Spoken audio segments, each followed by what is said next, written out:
You know how your phone can just instantly recognize your face? Or how some cars can actually see a pedestrian and stop? For the longest time, that was pure science fiction. Computers were these super powerful calculators, but, they were basically blind.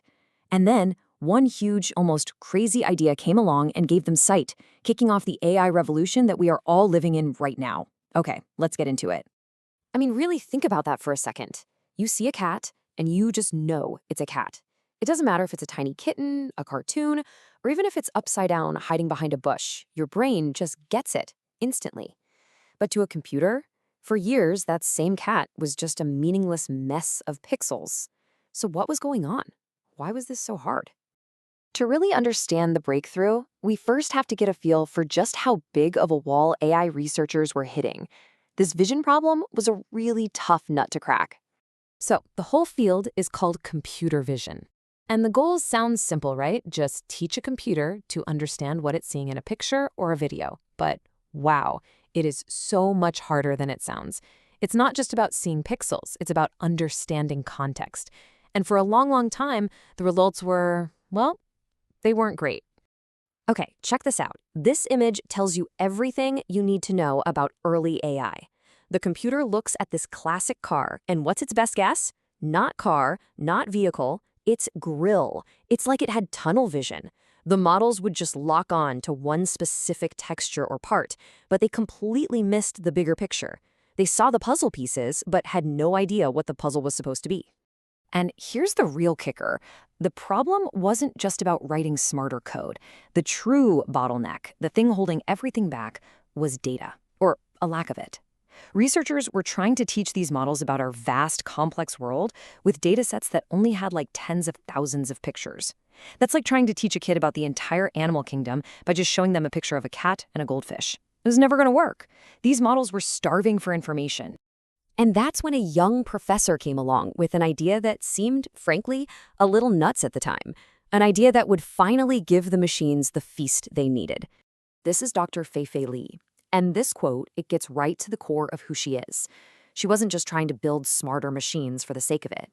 She had this deeper drive to use AI to actually help people, to improve our lives. And that vision shaped everything she did next. Dr. Li's own story is pretty amazing. She immigrated to the US when she was a teenager and worked in her family's dry cleaning shop to help make ends meet, all while being a brilliant student. So, she had this deep connection to the real everyday world, which she brought to a field that can sometimes get lost in just ones and zeros. And this was her light bulb moment. It's so elegant. How does a little kid learn what a dog is? Well, they see hundreds, maybe thousands of different dogs. Big dogs, small dogs, fluffy dogs, dogs chasing balls. Lee realized that instead of trying to write a bunch of rules for what a dog looks like, what they needed to do was just show the computer the world, a massive visual world it could learn from all on its own. But building this thing, wow, it was a Herculean task. Her team scraped millions and millions of images off the internet. But then came the really hard part. Someone had to label every single one. So what did they do? They turned to Amazon Mechanical Turk and hired a global army of almost 50,000 people to sit there and meticulously click, this is a cat, this is a chair, this is a specific kind of mushroom. And this is what they built. Just look at that number. Over 14 million images, all neatly sorted into more than 20,000 categories.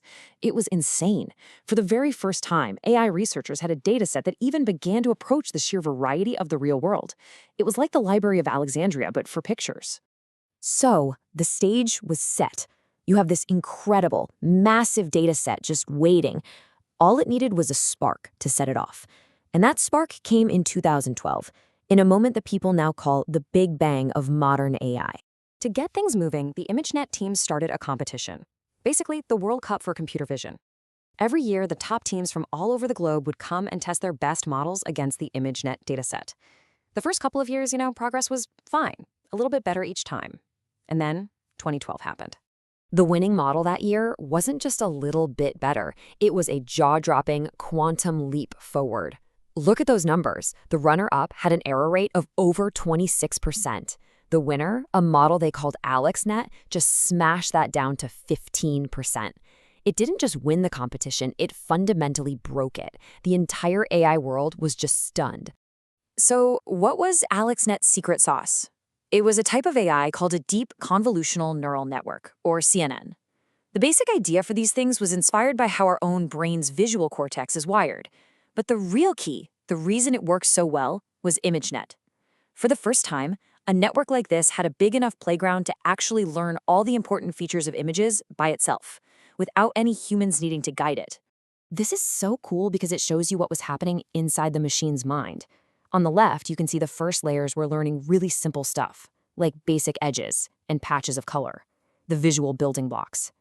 But by putting those simple blocks together in more and more complex ways, it started to understand abstract concepts. It learned the idea of an elephant, no matter the pose or the lighting. It had learned to see. And that 2012 result was the proof. The formula was finally cracked. You take massive datasets, like ImageNet, and you combine them with deep learning models, like AlexNet. That was the recipe. That was the combination that unlocked this incredible potential and kicked off the crazy exponential progress that we are all seeing around us today. But for Fei-Fei Li, the story didn't end there with the technical breakthrough. For her, that was actually just the beginning of her real mission. This quote says it all, doesn't it? She helped give AI this incredible new power, and then she immediately turned her attention to the next, much harder question. How do we make sure that this powerful new technology is actually used for good? One of the big things she did was co-found a nonprofit called AI for All. The whole mission is to bring more diverse people, women, people of color, people from all kinds of different backgrounds, into the world of AI. Her thinking is simple and powerful. If AI is going to affect all of us, then it needs to be built by all of us. And she's still pushing that mission forward today at Stanford's Human-Centered AI Institute. The same person who once worked in a dry cleaner shop is now one of the most important voices guiding the ethics and the future of what might be the most powerful technology humanity has ever created. Which brings us to the last and maybe most important question. The technical challenge of teaching a computer to see, well, in a lot of ways that problem has been solved. The next great challenge, the one that we all have to face now, is a human one. Now that AI can see, what do we want to teach it to look for?